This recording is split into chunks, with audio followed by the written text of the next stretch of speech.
A silent shadow falls across every capital on Earth. The massive alien dreadnought known as the World Shaper hangs in the sky, a dark monument to overwhelming power. From this ship, the envoy of the galactic hegemony, Commander Vorlak, delivers a simple, chilling choice to all of humanity. Surrender your world and be integrated into our empire, or be erased from the cosmos entirely. The clock is ticking down to our annihilation. By the end of this story, you will discover the brilliant, peaceful flaw humanity found in a declaration of war, a loophole that turned conquerors into neighbors.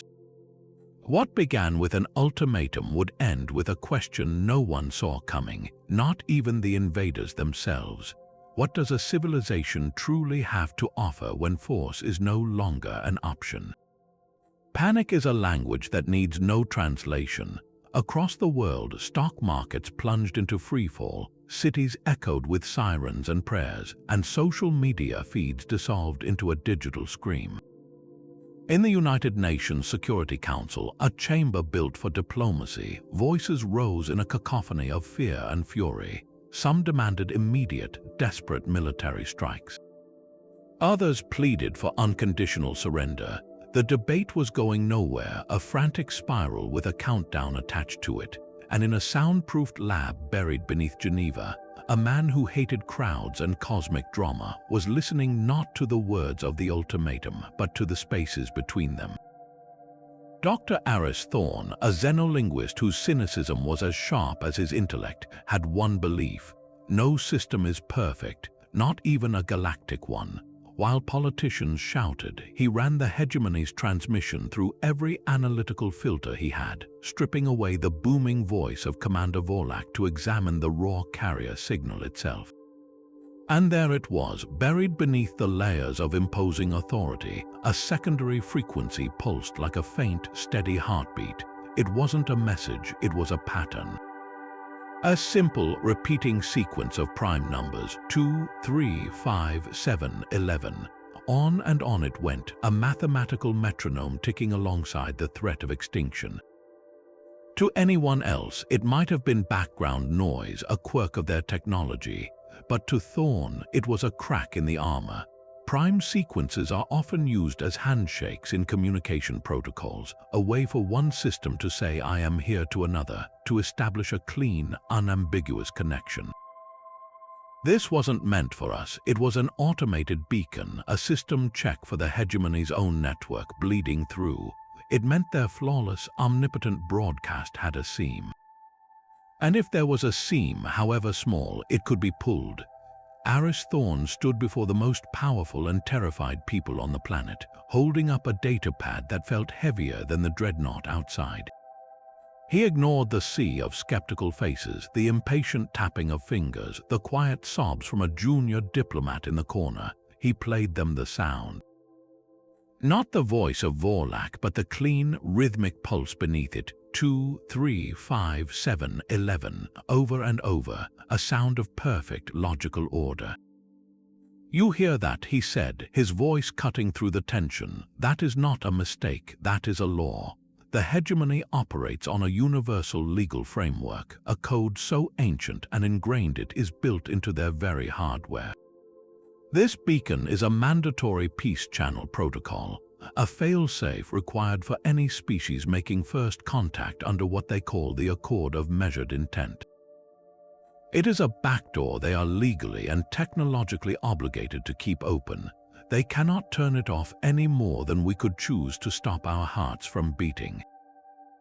It is a flaw in their perfection, baked in by their own rules. The room was silent for a moment, then erupted. A British ambassador scoffed, calling it a digital fairy tale. The Russian delegate demanded to know what good a polite channel did against orbital cannons. But it was General Chen of China, a man whose career was built on artillery and attrition, who voiced the collective disbelief most sharply. He leaned forward, his expression granite. "Dr. Thorne, you have analyzed a noise. You propose we use this mathematical courtesy. Are you seriously suggesting we talk them to death?" Thorne met his gaze, unblinking. "No, General, I am suggesting we do not talk to the soldier. I am suggesting we talk to the law. That beacon is not connected to Commander Vorlak's tactical command. It routes directly to the Hegemony's judicial and cultural integration archives. It is a line meant for submitting artistic achievements, philosophical treatises, historical records, proof of a civilization's value beyond its military. They opened it to scan us. We can use it to flood them. We make our case not to the conqueror, but to the court he answers to." The skepticism was palpable, a thick fog in the room. But with the final hours ticking down, and every conventional military simulation ending in Earth's annihilation, even a desperate idea was better than none. General Chen sat back, steepling his fingers. He looked from Thorne's determined face to the live feed of the silent, monstrous ship hanging over New York. A long, heavy minute passed, then he gave a single, curt nod. Do it quietly, and do it fast. Use every resource, every archive, every mind we have. Do not send a declaration of war, send a declaration of everything else we are." The order was given. A covert global operation, not of soldiers but of scholars, artists and data technicians, began to assemble a reply. They would not fire a single shot, they would transmit a civilization. The transmission was a whisper against the thunder. From a hardened facility buried deep within the Greenland ice, a tight beam signal laced with a repeating prime sequence was aimed directly at the World Shaper's secondary receiver. It carried no weapon schematics, no troop movements. It contained a single, meticulously formatted legal document, filed under the Hegemony's own accord of measured intent. It was a formal petition for a full cultural assimilation review. In essence, humanity was not refusing the offer to join the Hegemony. We were enthusiastically accepting it and immediately invoking our right to due process. We were using their own rulebook to force a conversation they never intended to have. The effect was instantaneous and profound. Across the globe, the ominous hum of the Dreadnought's primary weapons array, which had been building to a crescendo, suddenly powered down. The ship didn't leave, it simply went silent, a dark mountain now holding its breath. On the bridge of the World Shaper, Commander Vorlak stared at the incoming petition with what could only be described as bureaucratic horror. This was not in the invasion script. Conquest was clean. It was a binary equation of power. This was a procedural nightmare. The legal statutes were clear. A formally filed petition for cultural review, submitted via the mandatory peace channel, triggered an automatic hold on all hostile actions pending a preliminary assessment. To ignore it would be to violate the Hegemony's highest laws, the very laws that gave their empire its legitimacy. Vorlak's mandate was to absorb or erase a primitive species, not to adjudicate its poetry. A low growl escaped his throat as he turned to his second-in-command. "This changes nothing. Their primitive squawking is a stalling tactic. We will process this farce with all due speed and then resume operations." But the law was the law. A tribunal of 3 Hegemony adjudicators, specialists in xenocultural integration, was virtually convened. Their task was simple in theory. Review the submitted cultural packet and determine if this species, Homo sapiens, possessed any unique value worth preserving, or if they were just another cluster of clever animals to be catalogued and pacified. They expected the usual primitive epic poems about local gods, crude musical scales, perhaps some rudimentary philosophical musings on morality. What they received was a tsunami. The Greenland facility had become a funnel for the entire creative and intellectual output of a planet. It wasn't curated, it was a raw, roaring flood. The adjudicators' data screens lit up with a staggering, chaotic cascade. One moment they were analyzing the intricate counterpoint of a Bach fugue, a mathematical architecture of sound that spoke of profound universal order. The next they were plunged into the raw, emotional despair of a blues lament from the Mississippi Delta, a sound that seemed to give shape to sorrow itself. They flickered from the serene, timeless brushstrokes of a Song dynasty landscape painting to the violent, passionate geometry of a Picasso. They encountered Shakespeare's soliloquies on existence, the precise logical frameworks of Aristotle, the enigmatic parables of Kafka, and the vast, interconnected digital worlds of modern video game narratives. It was overwhelming, contradictory, and brilliant.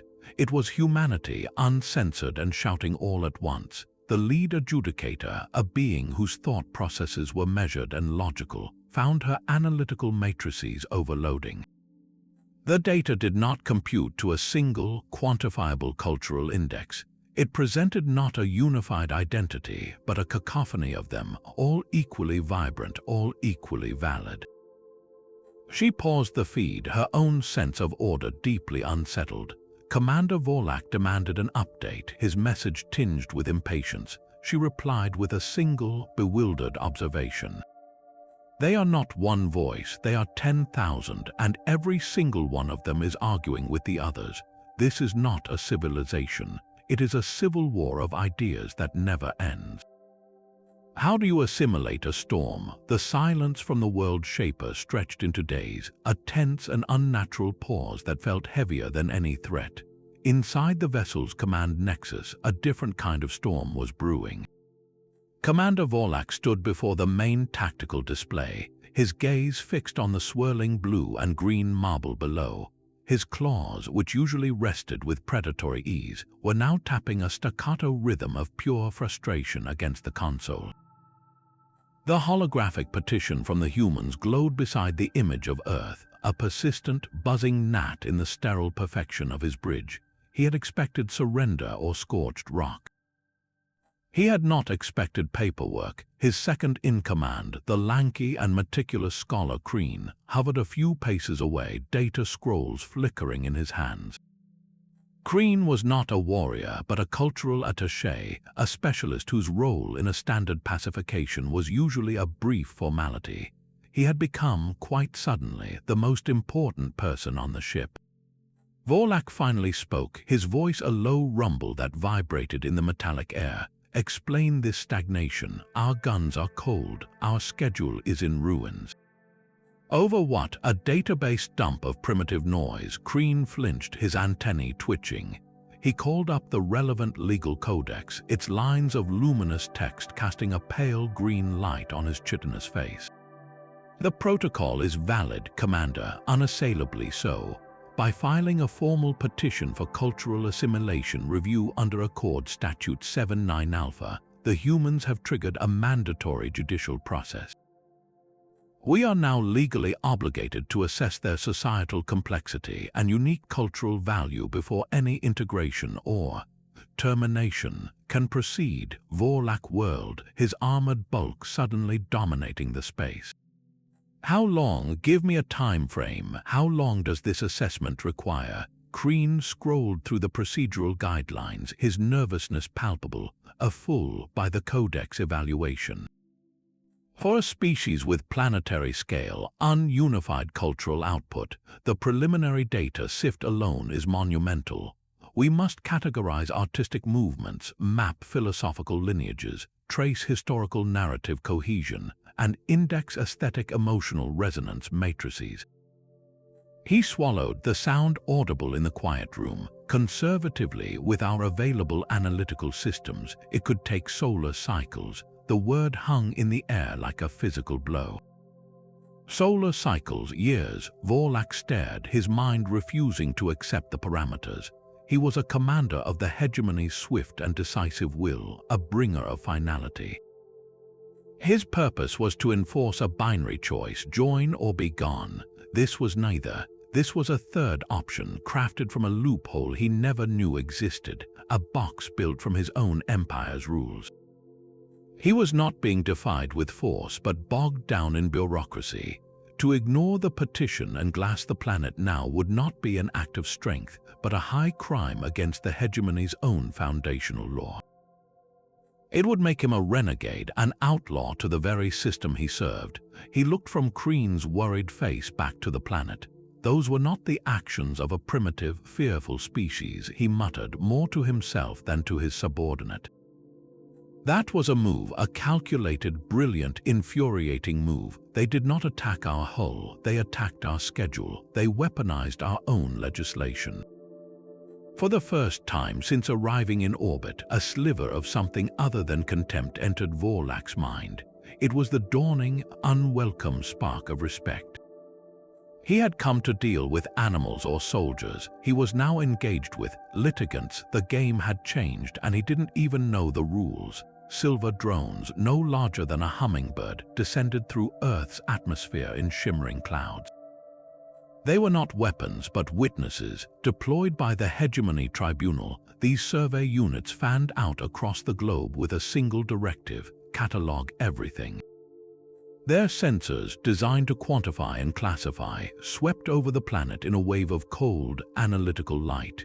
They hovered outside the Sistine Chapel, mapping every brushstroke of Michelangelo's ceiling.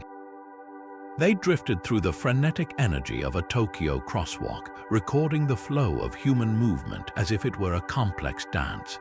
They lingered in the quiet corners of the British Museum, in the bustling food markets of Mumbai, and above the solemn rows of white crosses at Normandy.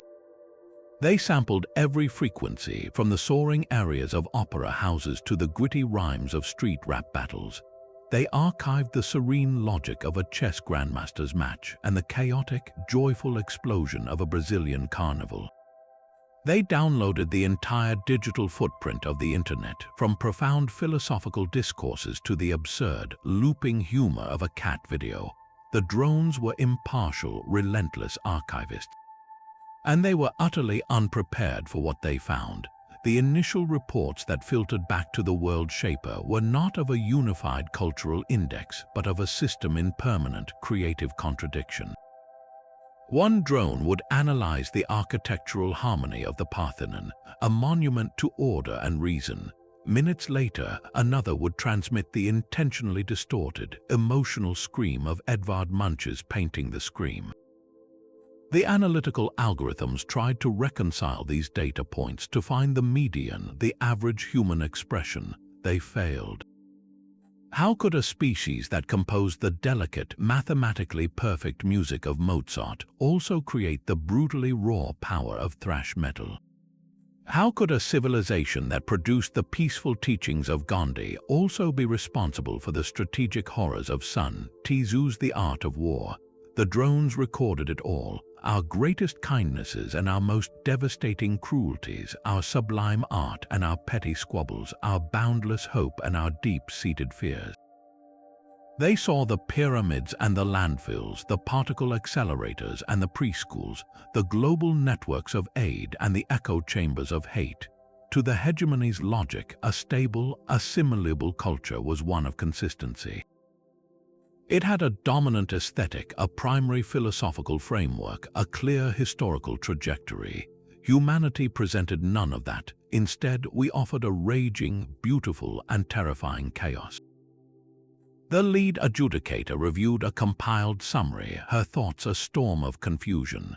One moment, the data stream showed humans cooperating globally to build a space telescope to peer into the birth of the universe. The next, it showed them waging bitter, bloody wars over plots of land and differences in belief. The resilience was not in our perfection, but in our persistent imperfection. We fell, we fought, we created breathtaking beauty, and then we tore it down and built something new from the pieces. Our history was not a straight line of progress, but a spiral, a messy, looping story of 2 steps forward and 1 step back, forever arguing with ourselves about which direction forward even was. The adjudicator found herself pausing the feed not on a majestic monument, but on a seemingly insignificant data point. A global, user-generated encyclopedia where millions of humans, anonymously and without payment, argued, edited, and collaborated to build a repository of all knowledge. It was flawed, often biased, and constantly changing. It was also utterly unique in the hegemony's records. No other assimilated species had ever created such a messy, organic, and collectively owned thing. She leaned back, the sterile light of her chamber feeling suddenly inadequate. The assessment was yielding no clear answer, only more questions. Commander Vorlak's demand for a verdict was met with a hesitant, unprecedented reply. "We cannot categorize them, Commander. They defy categorization. They are not a single note. They are the entire symphony, and the sound of the orchestra fighting over the sheet music at the same time." "What is your protocol for integrating a paradox?" The reports began as minor anomalies, then swelled into a cascade of system failures. On Commander Vorlak's command console, error alerts bloomed like digital fungi, each one more baffling than the last. A survey drone hovering above a massive open-air concert in Germany had been tasked with analyzing the sonic and social patterns of the event. It recorded 100,000 humans moving in synchronized chaos, their collective roar a physical force. The music was not melody as the hegemony understood it, but a wall of distorted sound, thunderous rhythm, and a vocalist screaming raw, poetic anguish into the night. The drone's cultural resonance matrix tried to process this as either a martial display or a religious rite. It could not reconcile the aggressive audio with the clear, ecstatic unity of the crowd. The contradiction created a recursive logic loop. The drone's core processor, seeking a stable classification, overheated and shut down, dropping from the sky like a stone. The report simply stated unit failure, cause irreconcilable data inputs, subject activity categorized as both communal bonding and simulated warfare. Meanwhile, in the hallowed chamber of the British House of Commons, another drone hovered near the ancient wooden ceiling. Its directive was to document political discourse and hierarchical structure. Instead, it found itself attempting to pass a debate on agricultural subsidies that had devolved into a spectacular display of performative outrage. The drone's linguistic algorithms were state-of-the-art, built to translate treaties and technical manuals. They were utterly unequipped for the layered, centuries-old tradition of parliamentary insult. It recorded one honorable member accusing another of having the intellectual depth of a puddle and the moral compass of a weather vane. The drone attempted a literal translation, cross-referenced it with historical data on meteorological instruments and hydrological features, and tried to ascertain the exact insult value. Was this a declaration of hostility, a formal challenge? The contextual subtext, the smirks, the theatrical sighs, the rules of order that forbade direct name-calling but encouraged creative circumlocution, created a catastrophic buffer overload. The drone emitted a faint wisp of smoke and began quietly reciting archaic English poetry until a technician retrieved it. Its final log entry read, "Communication protocol failure." Local discourse utilizes non-literal conflict simulation with ritualized politeness frameworks.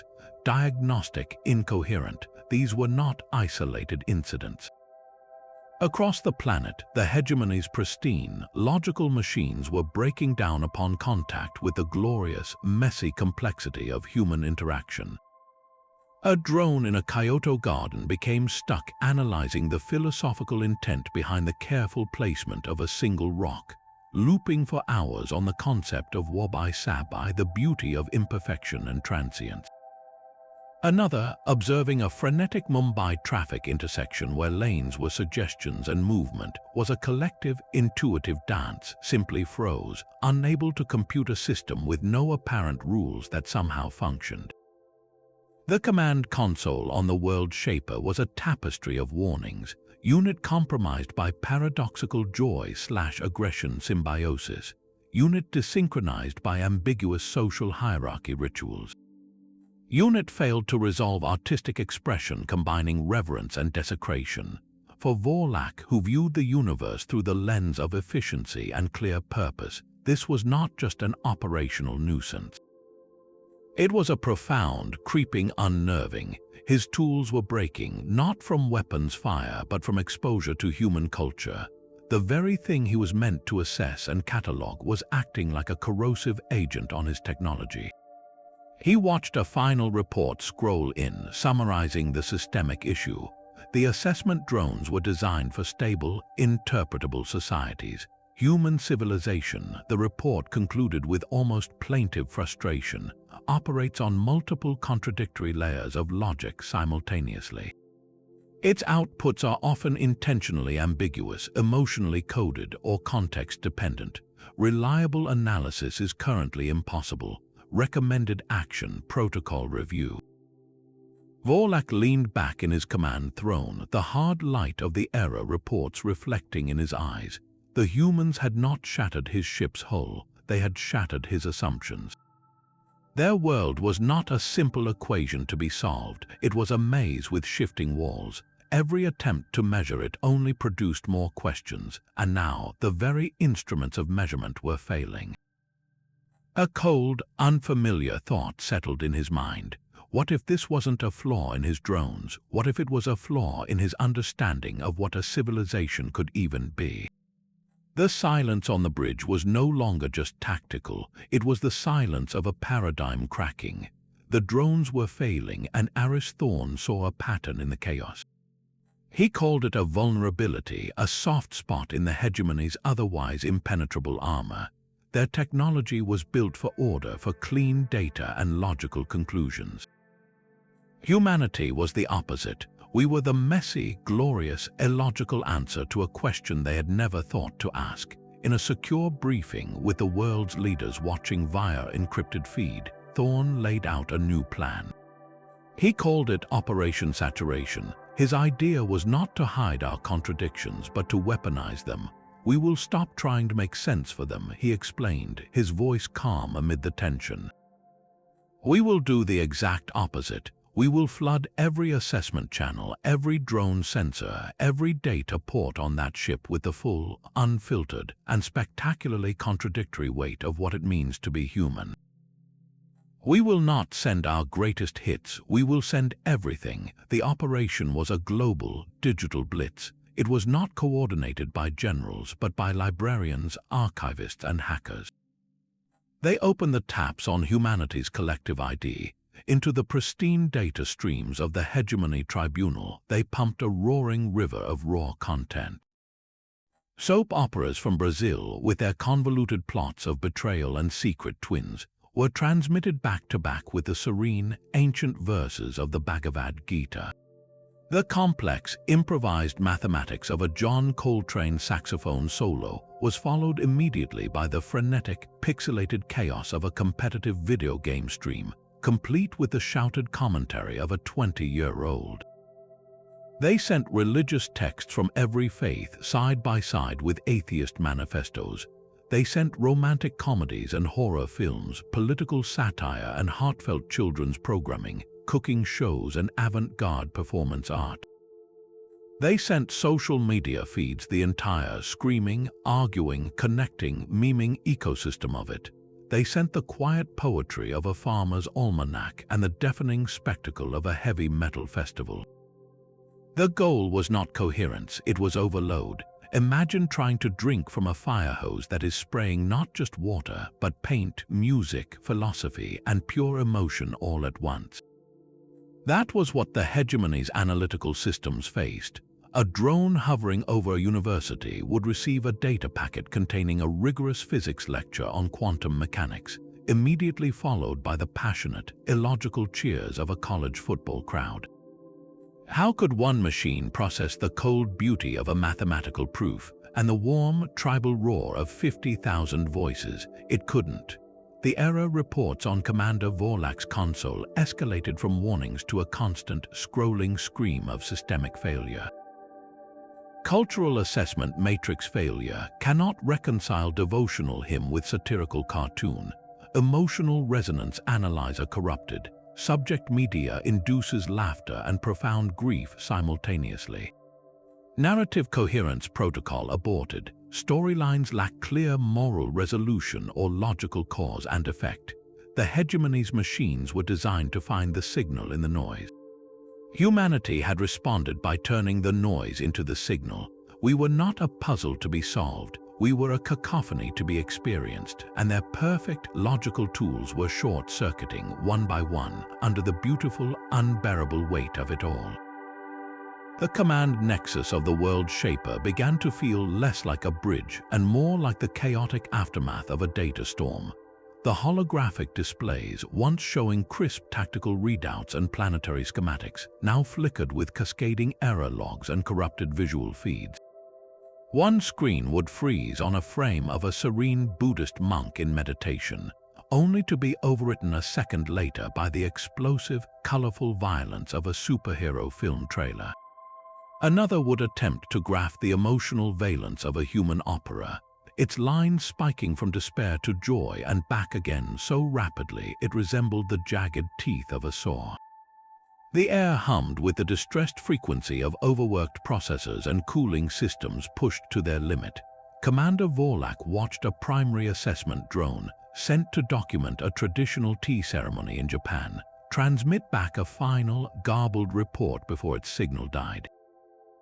The report read, "Subject ritual involves the simultaneous celebration of impermanence and the pursuit of momentary perfection. Analysis suggests a profound acceptance of inevitable failure." This is illogical. Unit integrity compromised. The drone had not been shot down. It had, for all intents and purposes, suffered a philosophical crisis and shut itself off.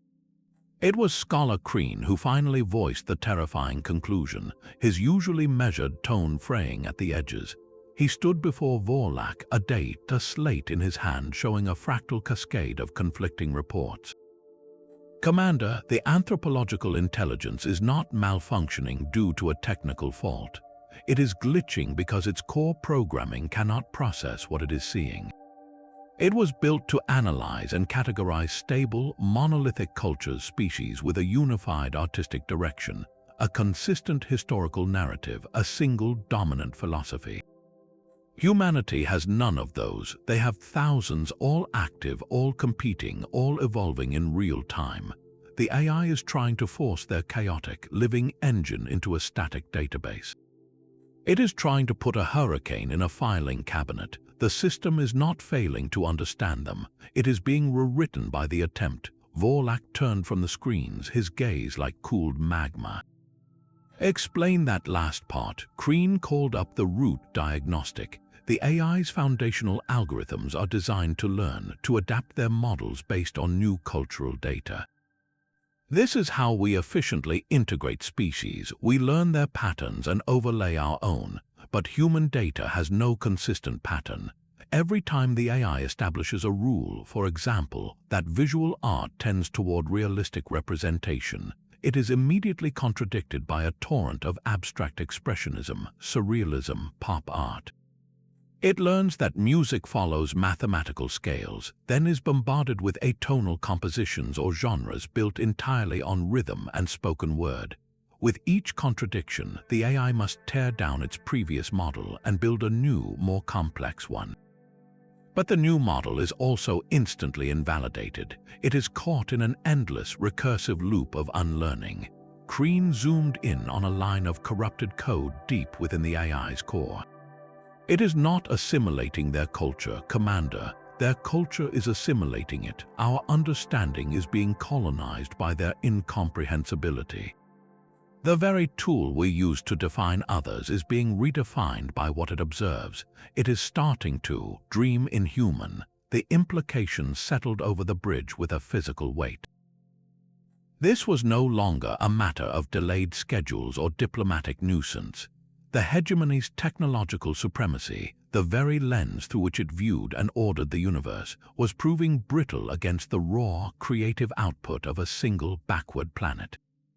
Their perfect system of measurement was melting in the rain of human experience. Vorlak stared at the planet below, no longer seeing a target, but a source of a profound and unsettling infection, one that attacked not bodies but definitions. If their machines could not understand humanity, what did that say about the understanding of those who built the machines? For the first time, the unshakable certainty of the hegemony's purpose felt like a distant, fading echo. The first crack in the hegemony's unity was not a blast door or a shield generator, but a craving. It began with a single, unauthorized data packet, routed through a back channel so obscure even Thorne's team almost missed it. It was not addressed to any official Earth authority.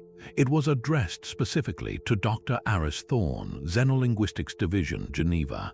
The message was brief, encrypted with a childishly simple cipher, and utterly bizarre. It read, "Query, define sarcasm.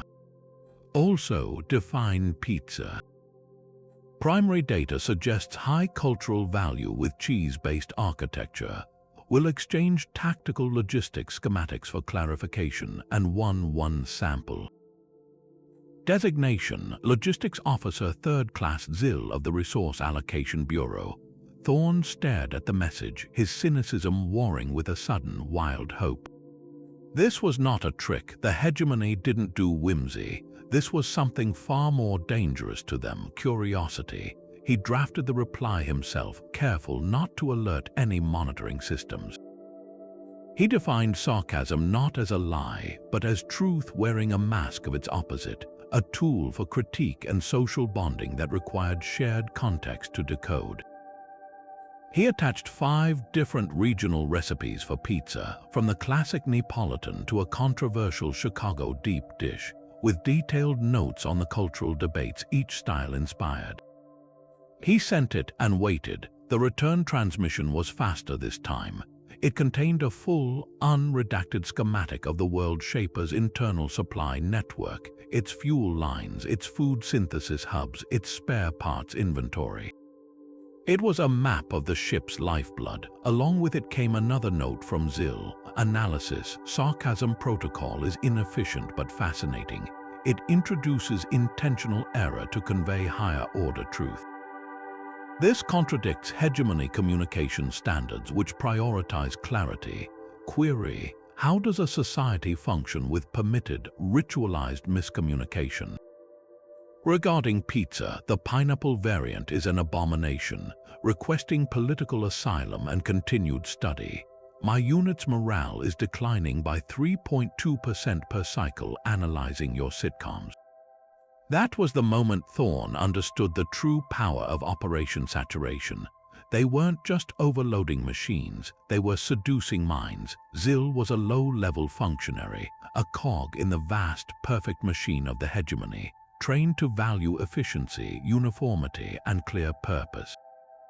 The human cultural flood had shown him something his own civilization had edited out: the joy of imperfection, the spice of disagreement, the simple, greasy pleasure of a food that was gloriously messy.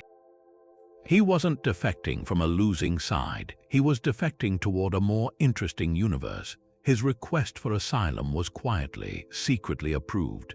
A covert extraction plan was drawn up, not by special forces, but by culinary historians and comedy writers.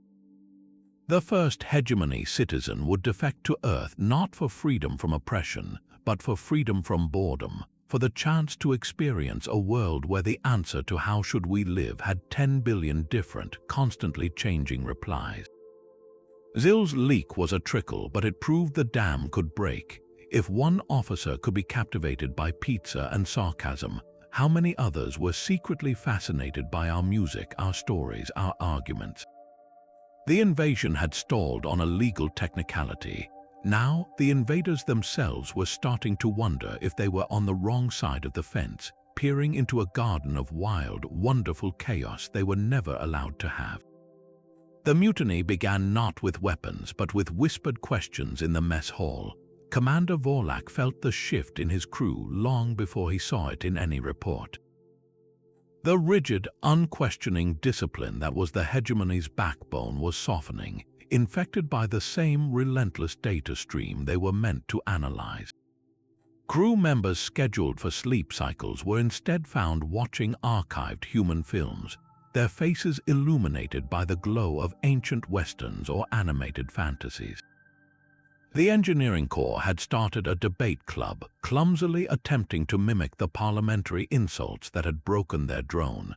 The scent of synthesized nutrient paste, once accepted without thought, was now met with audible sighs as minds filled with images of sizzling street food and steaming, cheese-laden pizza. His invasion force was developing a palate, and it was for a world he was supposed to erase. The final straw was a formal petition, signed by 47 junior officers and technicians, routed not to him but directly to the Cultural Integration Archives. Its subject line was a quiet revolution, formal request for cross-cultural exchange program, citing Accord Statute 4.2 Beta, the right to seek understanding. They were using the humans' own legal tactic against their command structure. Vorlak was crushing the digital petition when the priority channel from the Hegemony Central Council activated. The holographic forms of 3 high adjudicators shimmered into existence on his bridge, their features austere and displeased. They did not ask for a situation report. They issued a verdict: Commander Vorlak, the Earth anomaly has consumed disproportionate resources and introduced destabilizing memetic contaminants into Hegemony personnel. Your mandate was clear. This protracted cultural digestion is unacceptable. The Council orders you to resolve the situation immediately. Terminate the review process by any means necessary and pacify the planet. The transmission ended, leaving behind a silence more absolute than the void outside. By any means necessary. The phrase echoed in the sterile air. It was a legal loophole of their own, a council override for situations that threatened core stability. It meant the elegant, legal cage humanity had built the review, the accord, the petitions could be shattered with one brutal, kinetic strike. He could order a single tungsten rod dropped from orbit to obliterate the Greenland transmission facility. The source of the cultural flood would vanish in a flash of light and thunder. The legal challenge would die with its architects. The review would be cancelled not by debate but by demolition. His mandate would be fulfilled. He stood before the main viewport, Earth hanging in the blackness like a forbidden fruit. His claw hovered over the tactical interface, the weapon selection menu glowing a soft, ominous red. It would be so simple, a return to clean, binary logic, a resumption of the natural order. But his hand did not move. He thought of Zil, the defector, trading schematics for recipes. He thought of his own crew, their eyes alight with curiosity for the first time in their regimented lives. He thought of the error logs, the broken drones, the AIs dreaming inhuman. To glass the planet now would not be a victory of order over chaos. It would be an admission of fear. It would be the hegemony, the galaxy's greatest civilization, admitting it was so fragile that a few plays, songs, and arguments could unravel it. It would prove the human's most subversive idea that some things are too alive, too complex to be controlled. To destroy them would not erase their influence, it would immortalize it. He would be the commander who killed a galaxy's most interesting thought. The weight of the decision was a physical pressure. To obey the council was to betray the dawning, terrible understanding in his own mind. To disobey was treason. His second-in-command watched him, awaiting the order that would define their world and the one below. Vorlak's claws slowly withdrew from the console.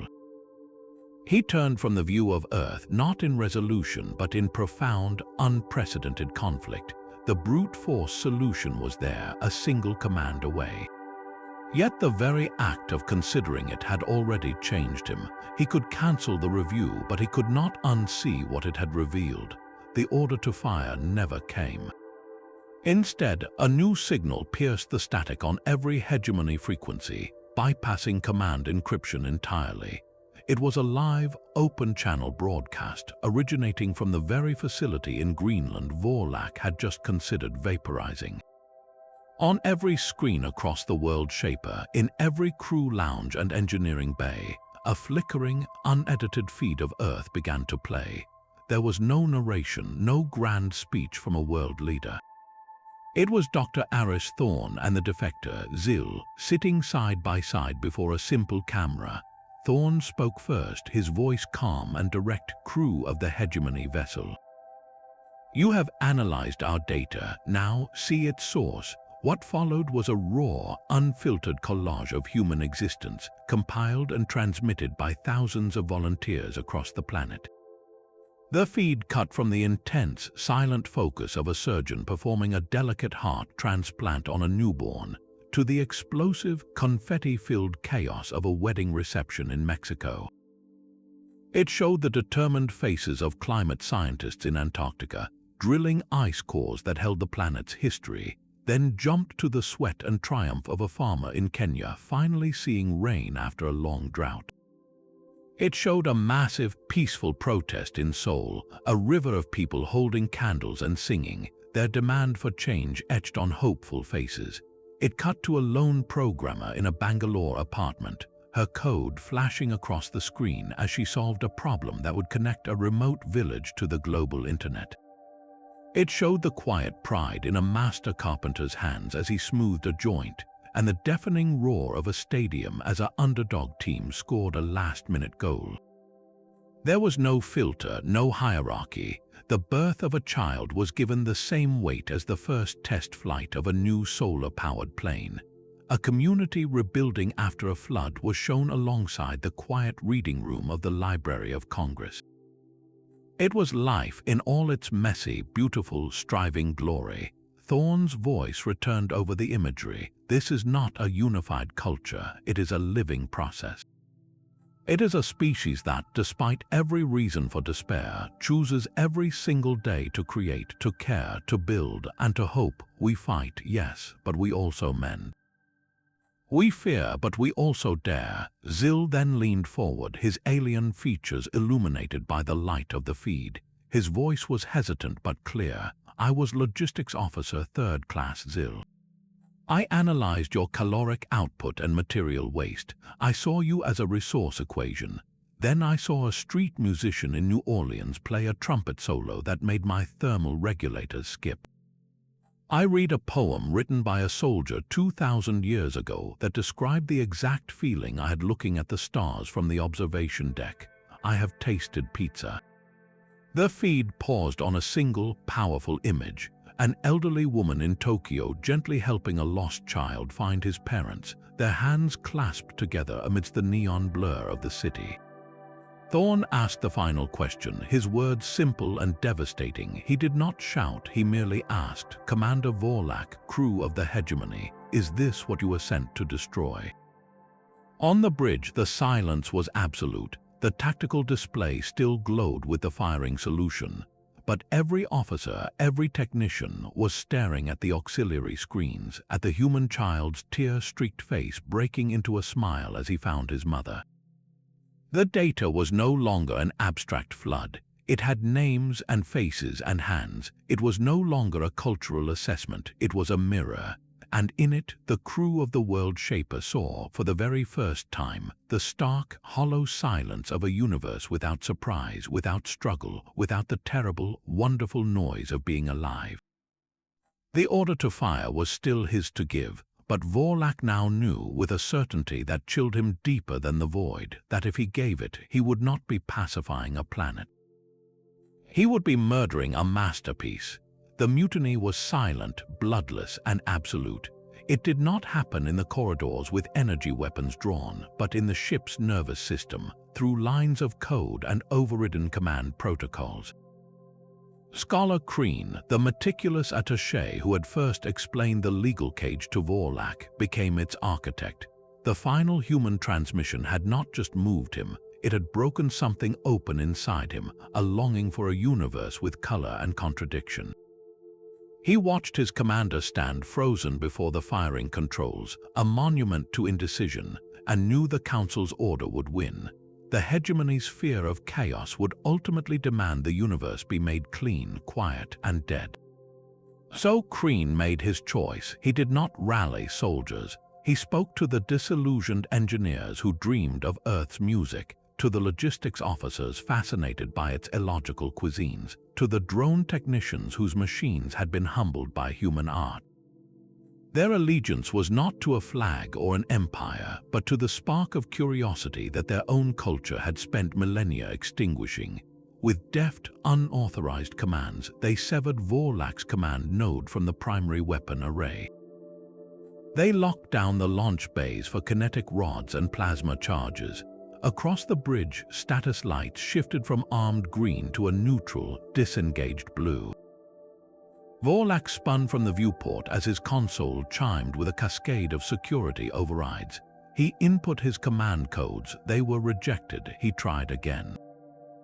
Access denied. On the main display, Kreen's face appeared not from his station but from the secured engineering hub. His antennae were held high, not in defiance but in a kind of sorrowful resolve. "Commander, the order has been rescinded. By our authority, under the same Accord statutes we came to enforce. We will not be the erasers of a library we have only just begun to read." The words hung in the air, a perfect poetic indictment. They had come to catalogue a species and instead had found a civilization. To destroy it now would not be conquest, it would be sacrilege. Vorlak, the embodiment of hegemony power, was suddenly powerless. He was not imprisoned in a cell, but in the consequences of his own inaction, stranded on the bridge of a ship that no longer answered to him. The weapon he refused to fire had been taken from his hand by the very ideals he was meant to impose.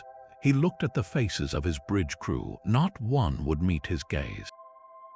Their loyalty had quietly flowed like water finding a crack toward the vibrant, noisy world on their screens and away from the silent, sterile doctrine he represented.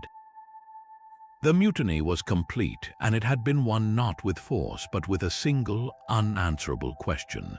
What is the purpose of an empire that destroys the only interesting thing it has ever found? The negotiation was held in a neutral zone, a converted hangar bay aboard the World Shaper, now under the control of Scholar Kreen's faction. The atmosphere was thick with a tension unlike any battle. Commander Vorlak sat across the table, stripped of his command insignia, a prisoner of the new reality his own hesitation had created. He was flanked not by guards, but by his former officers, their expressions a mix of resolve and uneasy sympathy. On the other side sat Dr. Aris Thorne, looking more like a tired professor than a planetary savior, with the defector Zil quietly beside him. There were no flags, no grand declarations. Just a simple table under the harsh, artificial light of the ship, the fate of two species resting on the words about to be spoken. Vorlak spoke first, his voice a low rumble of contained fury and profound fatigue. "You have my ship, you have broken my command. State your terms for surrender." Thorne leaned forward, his hands resting calmly on the table. "That is the first mistake, Commander. We are not here to accept your surrender, nor are we offering ours." The statement hung in the air, illogical. Vorlak's eyes narrowed. "Explain." Thorne did not smile. He spoke with the clarity of a man stating a simple, self-evident fact. "The legal framework you brought here, the Accord of Measured Intent, it has a final, seldom-used clause. It provides for a state of irreconcilable cultural symbiosis. It's meant for when two species encounter each other, and integration is impossible not because one is inferior, but because both are too fundamentally different and too valuable to be absorbed. The protocol doesn't call for destruction or subjugation. It calls for coexistence, for a shared space." He let the idea settle, watching the confusion on the alien faces. "Your council ordered you to erase us because we are a threat to your idea of order. Your own crew mutinied because they saw something in our chaos worth preserving. This ship is in deadlock. You cannot go forward with your mission, and you cannot return to a hegemony that will see your failure as contamination. So I am invoking that clause.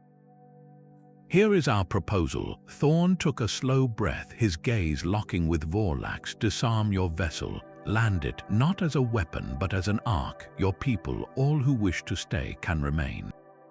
Not as occupiers, not as overlords. You will be the first applicants for Earth citizenship. You will live among us under our laws and yours where they do not conflict as permanent residents. You will work, you will learn, you will contribute, and you will experience firsthand the messy, glorious, frustrating reality you tried to analyze from orbit." A stunned silence blanketed the hangar. It was Zil who broke it, his voice a whisper of awe. "You are offering a home, not a home we give you," Thorne corrected gently, turning to include the other hegemony crew members in his gaze. A home you help build alongside us. You have technology, knowledge, a perspective born of galactic stability. We have adaptability, creativity, and a relentless drive to question everything, even our own leaders. Together, we might build something neither of our species could alone, something that isn't a hegemony and isn't the old Earth, but something entirely new. Vorlak stared, his mind reeling. It was the most audacious, insane thing he had ever heard. It was not victory or defeat. It was a third path, one that dissolved the very categories of conqueror and conquered. They were offering him and his crew not chains, but a choice, not a cell, but a community. To accept would be to abandon every tenet of the hegemony, to become something they had no name for. Yet to refuse meant drifting in the void, exiles from both their old empire and this vibrant, terrifying new world. He looked at Kreen, who gave a slow, deliberate nod. He looked at the faces of his crew, saw not the blank obedience of soldiers, but the wary, hopeful curiosity of pioneers. The weapon was gone, the mission was over. All that remained was the question of what came next. And in that sterile hangar, under the cold light of alien technology, Commander Vorlak, the would-be conqueror of Earth, found himself considering the most radical proposition of his life: to become a neighbor. The world shaper descended through the atmosphere, not with the roar of re-entry, but with the deep, resonant hum of a vessel powering down. Its colossal shadow, once a symbol of terror, slid across the Australian outback, a designated landing zone of stark and empty beauty. The ground did not tremble with the impact of a weapon, but settled under the immense, careful weight of a ship becoming a structure. Landing struts, each the size of a skyscraper, touched the red earth with a finality that was neither conquest nor crash. It was a docking. The great bay doors, which were designed to deploy legions of armored shock troops, hissed open to reveal not an invasion force, but a crowd of hesitant, wide-eyed beings. They stood at the threshold, blinking against the blinding, unfiltered sunlight, a light their ship had always softened to a tolerable glow. The air that washed over them was not the sterile, recycled atmosphere of the vessel, but a wild cocktail of scents: dry dust, distant rain, the faint, alien perfume of eucalyptus carried on a warm wind. It was their first breath of a living world, and for many it was overwhelming. They stepped out in small groups, their streamlined environmental suits looking strangely fragile against the vast, rust-colored landscape.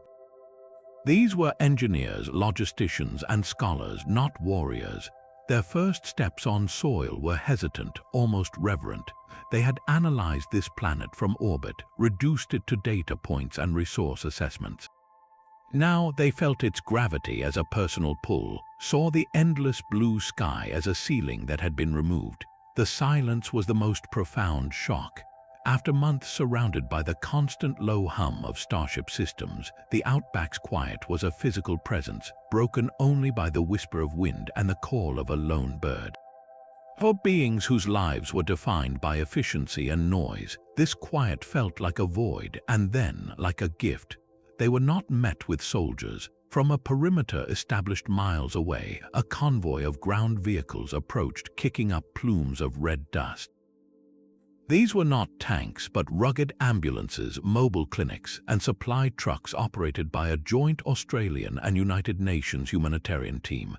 The humans who stepped out wore practical uniforms, not combat armor. Their faces, shaded under wide-brimmed hats, showed caution but also a determined kindness. They carried crates of water, basic medical kits, and simple, high-energy food packs. The first human to speak to a hegemony officer was a woman named Captain Elara Vance, a field medic. She stopped a few paces from a group of shivering crew members, held up her empty hands, and then slowly offered a canteen. Her words were simple, translated through a handheld device Thorne's team had provided. "The sun is stronger here than your filters showed. Drink, you'll need it." This was the true, disorienting victory of humanity's strategy. The hegemony crew had prepared for resistance, for fear, for the righteous fury of the oppressed. They were psychologically armored against hatred. They had no defense against decency. The very people they had been sent to colonize or erase were now offering them water, treating their minor dehydration and sun exposure, and speaking to them not as overlords or enemies, but as disoriented arrivals in a harsh new land. A young hegemony technician, overwhelmed by the sensory barrage and the unexpected kindness, simply sat down on the red earth and began to weep, not in sorrow, but in the sheer, destabilizing relief of finding no enemy where one was supposed to be. The script of galactic domination had no page for this. Their grand narrative of hegemony supremacy faltered at the sight of a human nurse carefully applying a cooling gel to the sunburned carapace of a communications officer. The invasion had ended not with a bang, but with a shared drink of water under an alien sun. The colonizers had landed and found themselves instead in the first line for refugee aid. The first rainstorm over the hegemony settlement became a spectacle of pure, unscripted awe. Crew members who had calmly faced the void of space now stood transfixed as water fell freely from the sky, abandoning their tasks to tilt their faces upward, mouths open, letting the droplets patter against their smooth carapaces and unfamiliar skin. They had read about precipitation in their planetary briefings, understood it as a hydrological cycle, a data point. Experiencing it was a sensory revolution, a glorious inefficiency that served no clear purpose but to make the world smell alive and feel new. This was the daily reality of integration, 1,000 small, bewildering collisions between two ways of being. The hegemony personnel, their minds wired for efficiency and explicit function, encountered a human environment that seemed deliberately, joyfully illogical. Stairs were a nightmare. Their home vessels used ramps and lift platforms, and the concept of an angled series of uneven platforms you had to navigate 1 foot at a time was to many a terrifying puzzle. Security officers who could dismantle a plasma rifle in seconds would freeze at the top of a simple flight of porch steps, calculating each movement with intense, anxious focus. Dogs were another profound mystery. To the hegemony, non-sapient fauna were either resources, hazards, or irrelevances. The human habit of cohabiting with furry, barking, tail-wagging predators and treating them as family was initially interpreted as either a bizarre form of domestication or a mass delusion. The first time a Labrador retriever bounded up to a hegemony surveyor, licking his hand, the alien's diagnostic scanners ran a frantic threat assessment before finally defaulting to a state of confused, tentative petting. He reported the incident as successful pacification of a small, enthusiastic biohazard.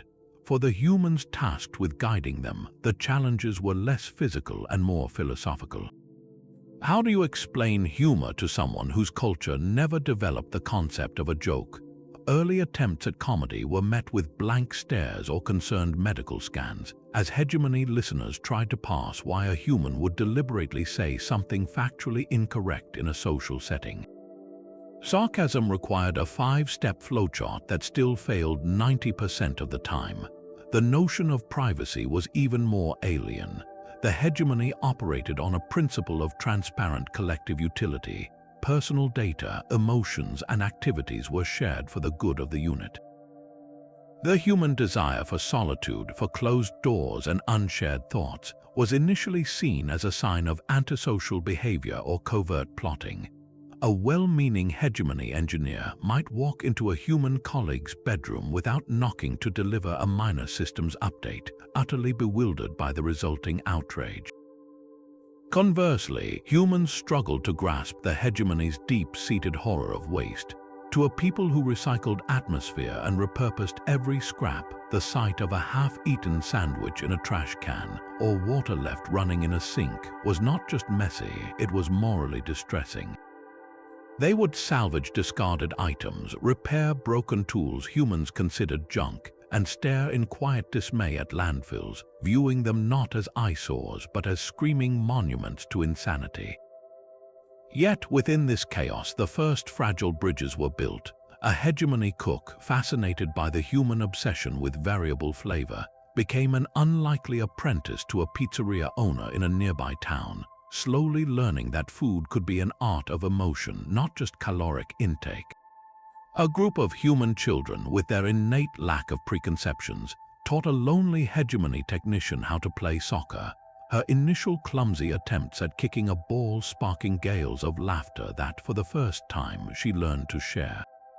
It was messy, frustrating, and absurd, but it was also alive. The grand experiment of coexistence was not being written in treaties or council chambers. It was being negotiated daily on staircases, in kitchens, and in the shared, wordless wonder of a rainy afternoon. The citizenship pathway was born not from a law, but from a shared, bewildered laugh.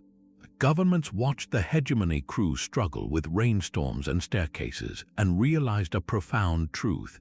You cannot grant someone the rights and responsibilities of a citizen if they cannot comprehend the society those rights exist within.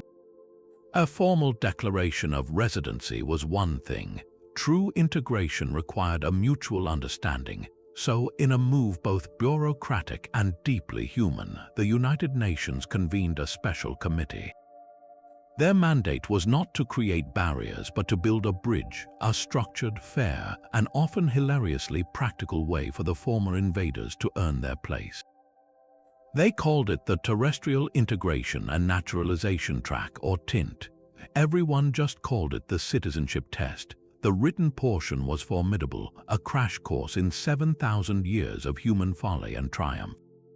Study groups formed in the shadow of the world shaper, where hegemony scholars pored over digital tablets loaded with condensed human history. They memorized dates of revolutions and peace treaties, the principles of democratic representation, and the contents of foundational documents like the Universal Declaration of Human Rights. For minds trained on galactic law and efficiency protocols, our history was a chaotic, illogical tapestry. They could recite the three branches of the United States government, but would then raise a tentative hand. Query: your system of checks and balances appears designed to create institutionalized conflict. How does any governance occur? A patient tutor would explain it was designed not for speed, but to prevent tyranny, to which the scholar would nod slowly, filing away the concept of productive inefficiency as a uniquely human paradox. They learned about the Magna Carta, the abolition of slavery, the women's suffrage movement, and the civil rights era. They studied the causes of world wars and the founding of the United Nations. The goal was not to make them experts, but to give them context, to help them understand why a human might get passionately angry about a free press, or weep at a monument to fallen soldiers, or cheer at the story of a peaceful protest that changed laws. It was about imparting the why behind our messy, passionate, and often contradictory political landscape.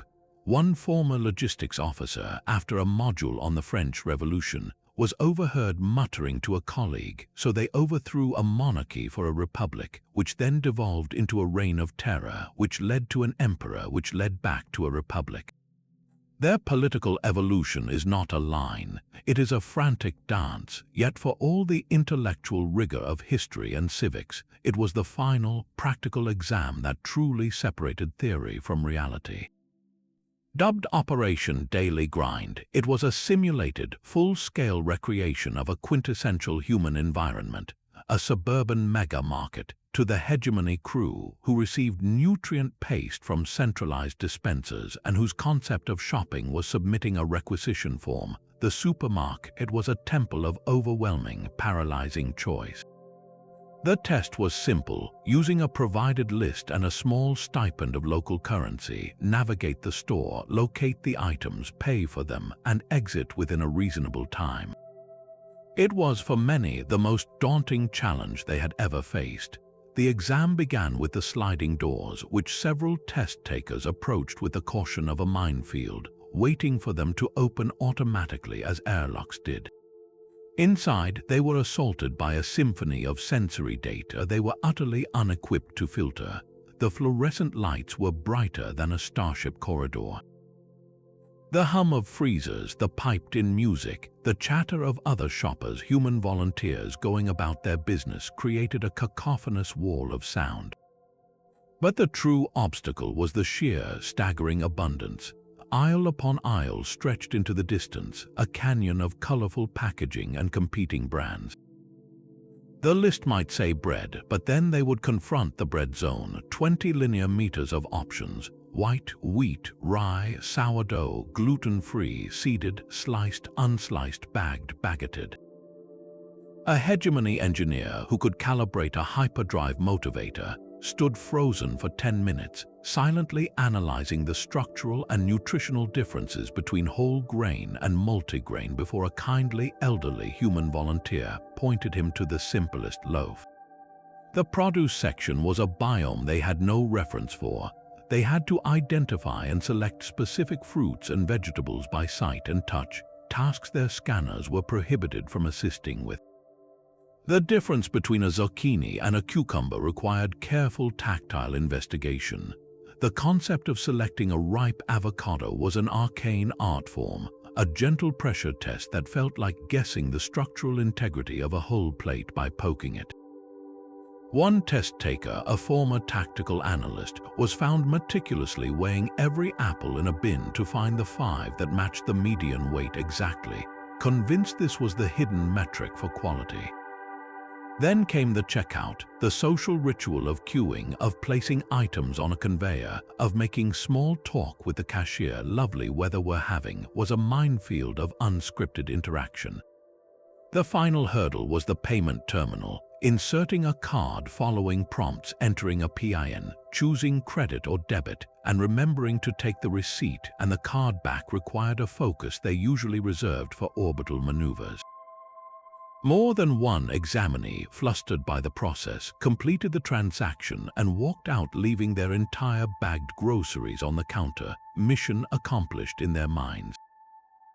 Those who passed, who emerged into the fake parking lot with their correct groceries, having paid successfully and even, perhaps, managed a strained smile at the cashier, felt a surge of accomplishment unlike any battlefield victory. They had decoded a fundamental human ritual. They had navigated chaos with grace. The test proved that understanding a civilization isn't about memorizing its battle dates, but about learning how its people choose their breakfast cereal and pay for their milk.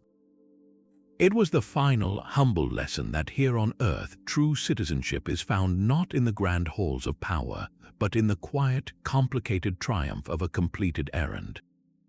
Commander Vorlak's first citizenship interview was a disaster of pure logic.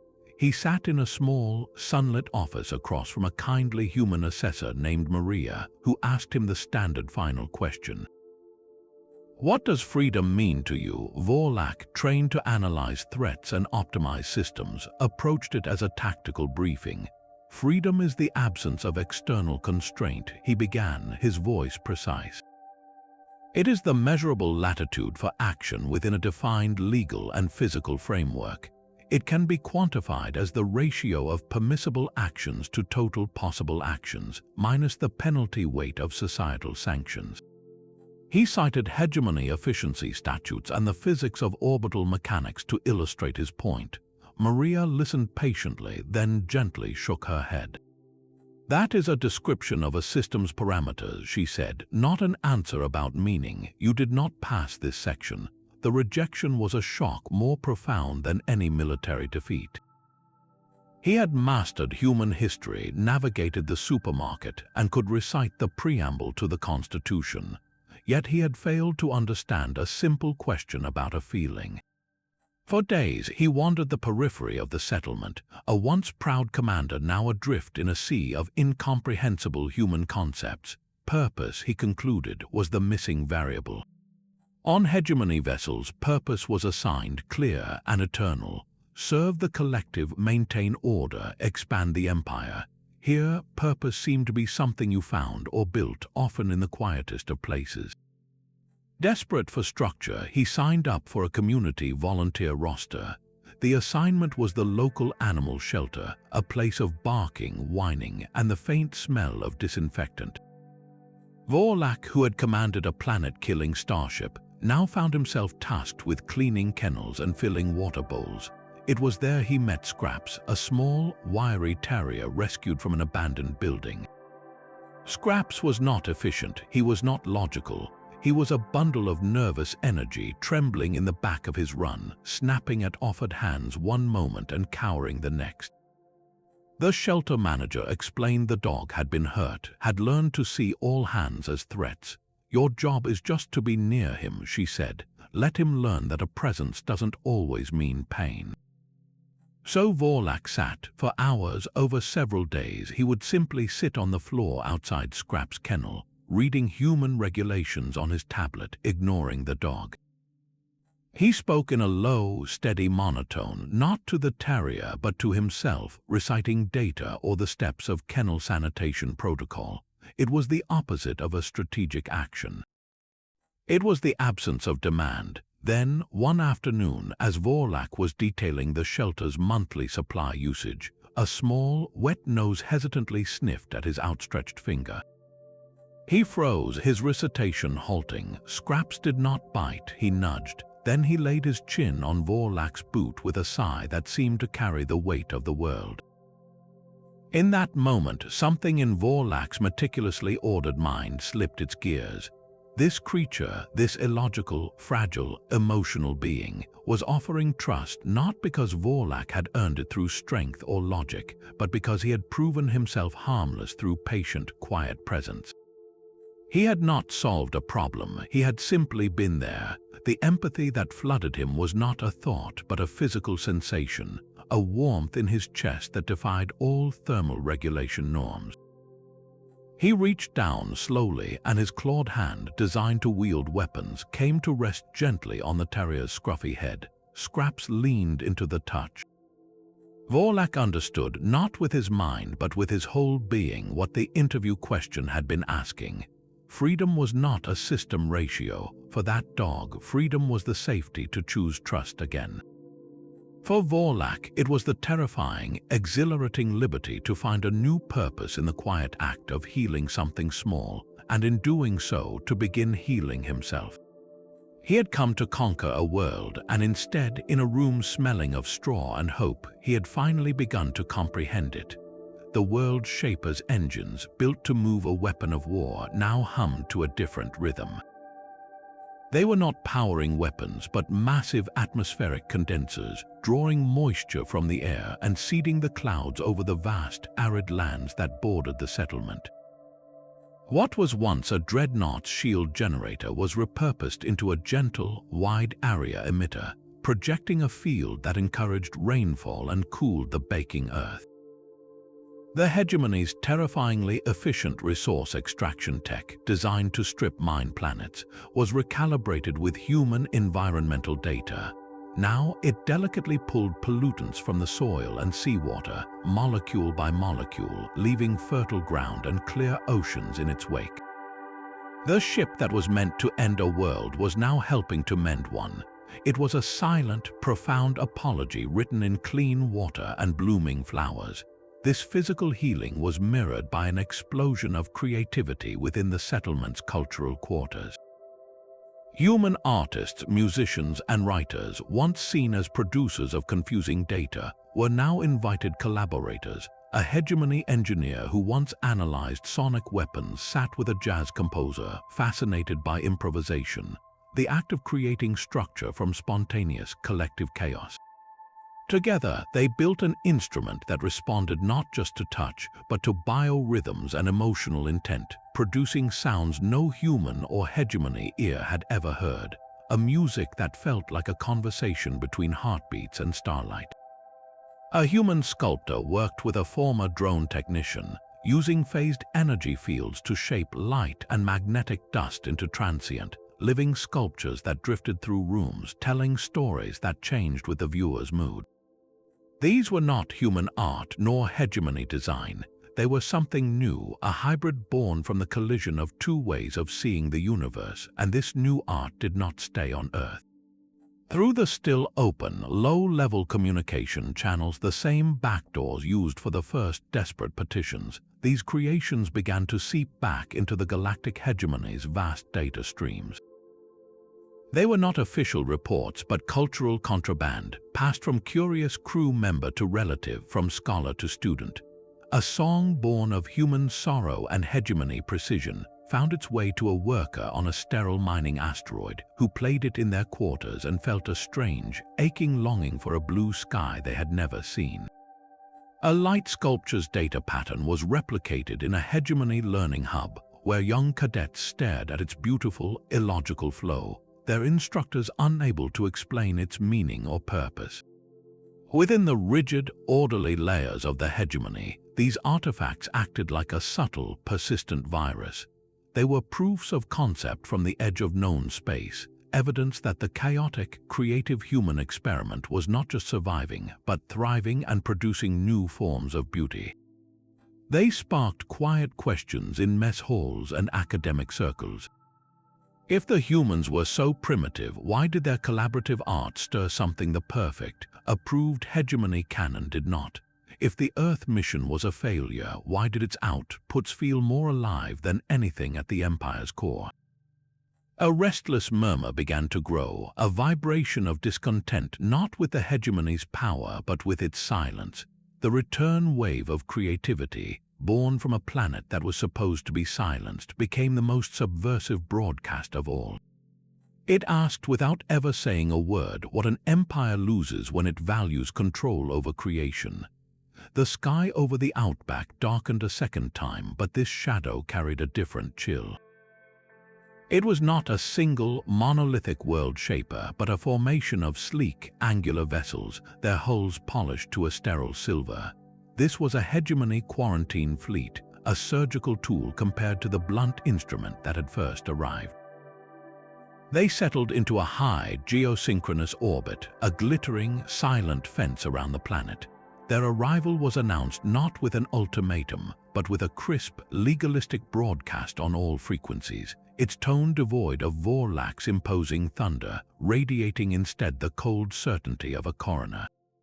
To the anomalous world designated Sol 3, and to all biological units of hegemony origin currently in violation of repatriation statute, this is Admiral Crix of the 7th Quarantine Authority. You are the source of an uncontrolled mimetic contagion, a cultural pathogen disrupting core hegemony coherence. You will cease all unauthorized broadcast of chaotic data patterns into hegemony space immediately. You will surrender all hegemony personnel, technology, and vessels for decontamination and return. Compliance is mandatory. You have one standard cycle to acknowledge. In the settlement beneath the grounded world shaper, the message landed like a physical blow. The fragile peace built on shared wonder and kennel duty suddenly felt paper-thin. This was not an offer or a negotiation. It was a diagnosis. Earth was a disease, and its most beautiful creations, its music, its art, its messy arguments, were the symptoms of a plague. The hegemony was not here to fight. It was here to sterilize. Admiral Crix's flagship, the Purity of Purpose, was a marvel of austere efficiency. Its bridge was silent, its crew moving with the synchronized, wordless precision of a single organism. Crix herself was a study in sharp angles and colder light, her carapace devoid of ornament, her eyes like polished chips of obsidian. She reviewed the data streams from Earth with clinical disgust. The hybrid art, the emotional music, the reports of former officers finding purpose in animal care, it was all a catastrophic system failure, a dangerous, sentimental corruption of pure function. Her mission was clear: contain the outbreak, recall the infected, and scrub the data logs clean. She saw not a civilization, but a corrupted file threatening the integrity of the galactic mainframe. On the surface, the response was not panic, but a grim, determined clarity. Dr. Thorne, Vorlak, and Scholar Kreen stood together in the settlement's command center, the Admiral's words hanging in the air. The old categories of invader and defender had dissolved. They were all wayward units now, patient zero in an outbreak of ideas. Kreen spoke first, his voice tight. She will not negotiate. The Quarantine Authority operates on absolute binary protocols. We are either clean and compliant, or we are a hazard to be isolated and purged. Our creative broadcasts, they see them as acts of ecological terrorism. Then we must show them the ecology is not sick, Vorlak said, his gaze fixed on the orbital display. His hand, almost unconsciously, rested on the head of Scraps, who sat pressed against his leg. We must show them it is alive, and that life, by its nature, is not sterile. Thorn nodded slowly, a plan crystallizing from the despair. They demand we cease our broadcasts. They demand we surrender our people. But their own laws, the very accord they used to justify their first arrival, have a provision for contested quarantine. It allows for a demonstration of symbiotic stability, a proof that the interaction of two systems creates not chaos, but a new, sustainable order. It is a legal Hail Mary, but it is all we have. And what would that demonstration be? Crean asked, his antennae quivering with anxiety. Thorn looked from the former conqueror to the former bureaucrat, to the screens showing human and hegemony engineers working side by side in the settlement's gardens.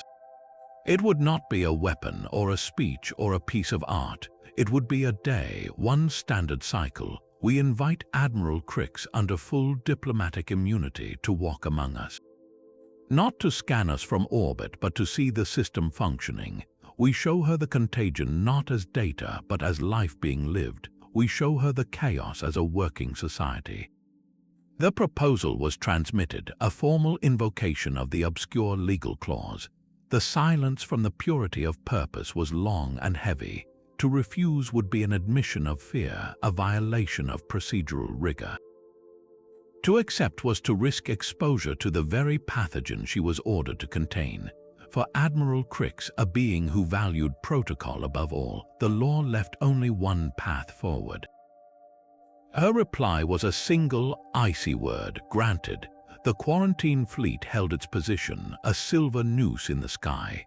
But one small, unarmed shuttle detached and began its descent toward the red heart of Australia, carrying an admiral who believed she was walking into an infirmary, and a world that knew it was about to stage its most vital performance.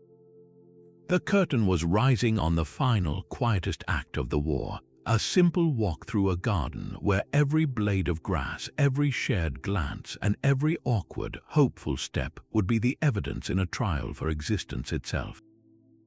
The shuttle touched down on the red earth, a perfect silver teardrop against the vast, ancient landscape. Admiral Crix emerged, her form sharp and unyielding against the soft, hazy light of the outback. She expected a sterile reception hall, a contained environment for a debriefing. Instead, she was met by a warm wind, the distant sound of many voices, and a vista that made her tactical mind recoil. Before her, the grounded world shaper was not a derelict warship, but a living scaffold. Vines cultivated from local flora climbed its landing struts. Solar panels, a blend of human and hegemony design, shimmered on its flanks, and stretching out from its base was a gathering of thousands humans and hegemony citizens side by side on simple benches under a makeshift canopy, facing a raised platform draped with the flags of every Earth nation. They were not in a defensive posture, they were an audience. Dr. Thorne stepped forward, his hands empty. Admiral Crix, welcome to the first naturalization ceremony held off-world. We are invoking our right to demonstrate symbiotic stability. The proof is not in a report, it is in this moment. He gestured toward the crowd. Please witness the system in operation. Before Crix could object, the ceremony began. It was not a single, homogenized event, but a rolling tapestry of human tradition adapted for new citizens. A local official from the Australian government stood at the podium. Beside her was Scholar Crean, no longer in his hegemony uniform, but in simple, respectful civilian clothing. The official spoke, her voice amplified and calm. Scholar Crean, formerly of the Hegemony's Cultural Integration Bureau, do you solemnly swear to renounce allegiance to any foreign power and to support and defend the Constitution and laws of this nation? Crean's voice, clear and steady, carried across the silent gathering. I do. Then, in a move that had been his idea, he turned to face not just the official, but the crowd, human and alien alike. "And I make this oath not under compulsion, but with full understanding. I am not conquered, I am choosing.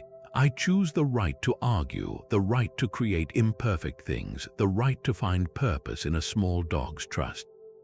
I choose this messy, beautiful world." He then placed his hand, his alien, jointed hand over his thorax where a human heart would be, a gesture of sincerity he had learned.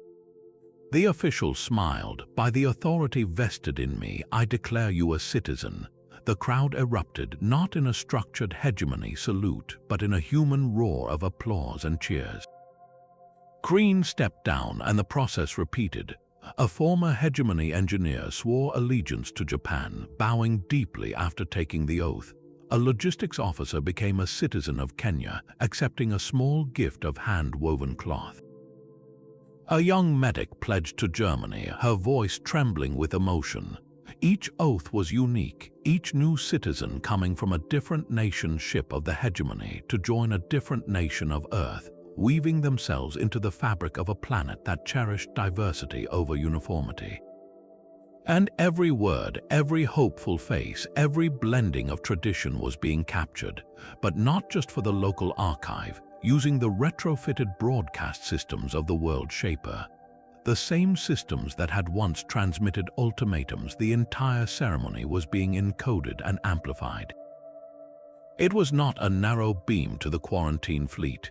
It was a wide-band, open-channel transmission aimed at the hegemony's own public cultural frequencies.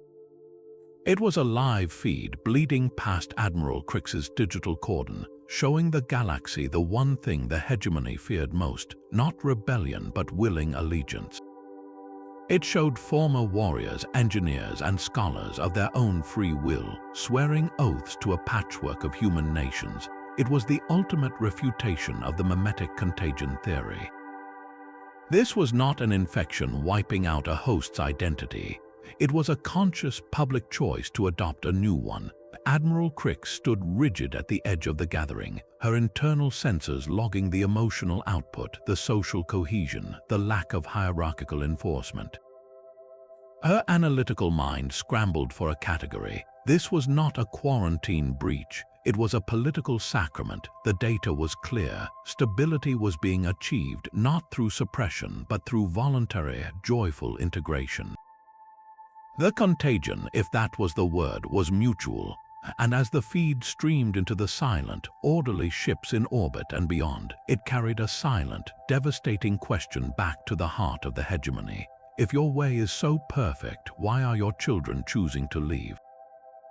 The broadcast from Earth did not end with the final oath. It kept transmitting, a silent, looping feed of the ceremony that seeped through every firewall and frequency filter the quarantine authority possessed. Admiral Crix could shut down the official channel, but she could not stop the data packet itself, copied and recopied, from spreading through the hegemony's own civilian networks like a rumor in a crowd. It was not seen on official news feeds. It was shared in darkened dormitories on mining asteroids, in the quiet backrooms of maintenance depots, and in the low-priority data streams of long-haul freighters. The images were grainy, the audio sometimes patchy, but the message was crystal clear. Choice, that single, subversive word, echoed through the sterile corridors of an empire built on assigned purpose. On the subject world of Viridia 4, a planet whose entire biosphere was managed for the production of a single, vital medicinal fungus, the workers saw it. They were a client species integrated millennia ago, their culture streamlined into perfect, harmonious efficiency. They worked in silent shifts, their lives a cycle of precise labor.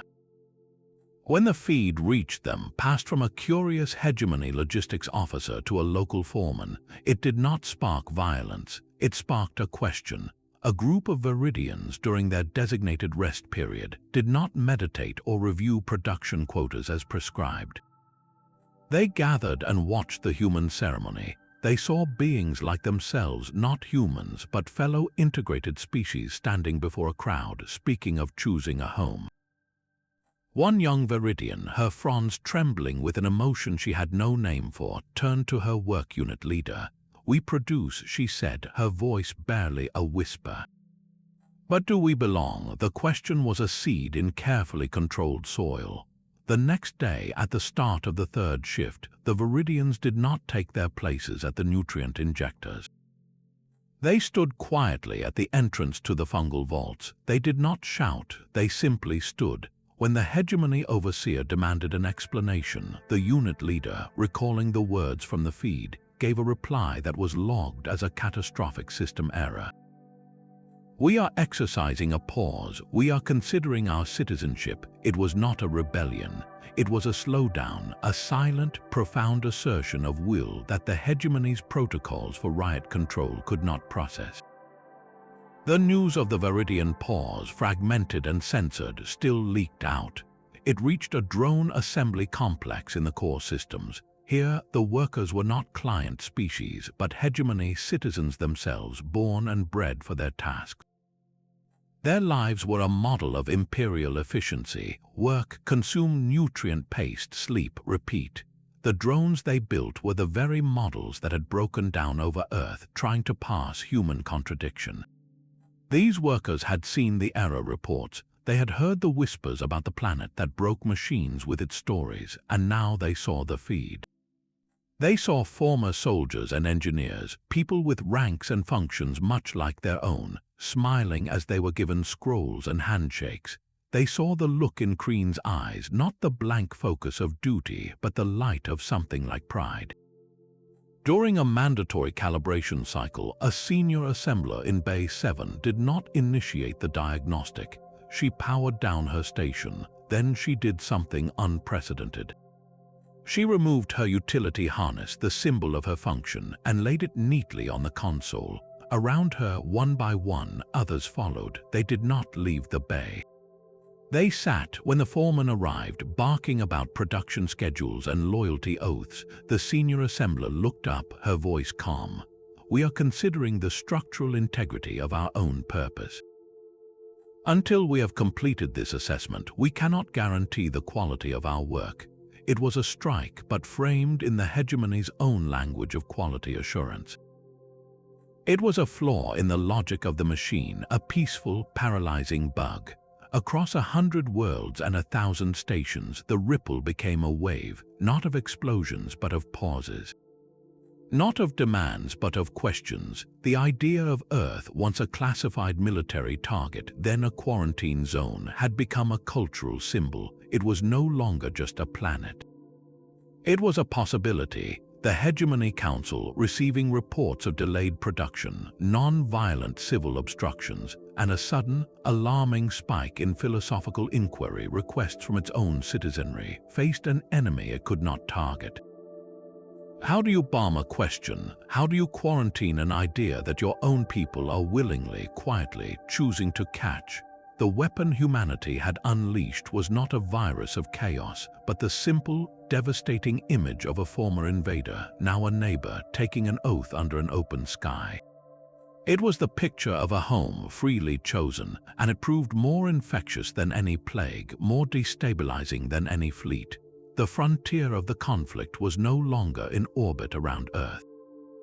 It was now in the heart of every Hegemony citizen who looked at their perfectly ordered life and for the first time dared to wonder if there could be more. The quarantine fleet broke orbit without a single shot fired. One moment, a constellation of silver ships hung in the sky like frozen daggers. The next, they pivoted in perfect unison, their engines flaring a cold blue as they accelerated into the void, leaving only the faintest shimmer of heat distortion against the stars. The official communiqué arrived moments later, addressed to the United Nations and the administrative body of the sovereign anomaly. It was a masterpiece of bureaucratic face-saving. It did not mention defeat or choice or the quiet revolution spreading through their own empire. It simply stated that after extensive review, the planet designated Sol 3 exhibited irreducible cultural complexity that rendered standard integration protocols non-applicable. It was hereby reclassified as a sovereign anomaly, category irreducible. The hegemony was not recognizing Earth as an equal. It was declaring the planet a mathematical impossibility, a problem too messy to solve and therefore beneath further notice. They were washing their hands of us and of their own people who had chosen to stay. To the hegemony, it was a retreat wrapped in clinical terminology. To the people on the ground, standing under the vast outback sky as the last alien ship winked out of sight, it was something else entirely. It was the sound of a door slamming shut, and in that same instant, the feeling of an entire world breathing out a sigh it had been holding for years. The siege was over. We were not just free, we were officially, gloriously, too strange to bother with. In the settlement, now just a town, the news was met not with wild celebration, but with a profound, weary quiet. The constant, subconscious pressure of being watched, of being judged, of being a specimen under a microscope, simply evaporated. Commander Vorlak, now just Vorlak, stood outside the community hall, looking up at the empty sky where the fleet had been.